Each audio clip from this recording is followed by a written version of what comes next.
កៃកូនស្រីអ្នកស្រែទូខ្សត់ឥតប្រាស្នាកៃដូនតាសន្ធឹកក្តាកៃកូនស្រីអ្នកស្រែទូខ្សត់ឥតប្រាស្នាកៃដូនតាជុំពូព្រឹកព្រៃដីឃុំចំបា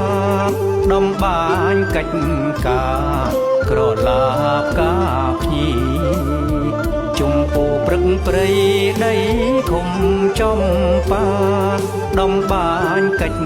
ការក្រឡាបកាភ្ញីកៃព្រៃកាប់បងខ្មាស់កម្មការនីស្រស់ឥតគីមីជីវីក៏មើសតកៃព្រៃកាប់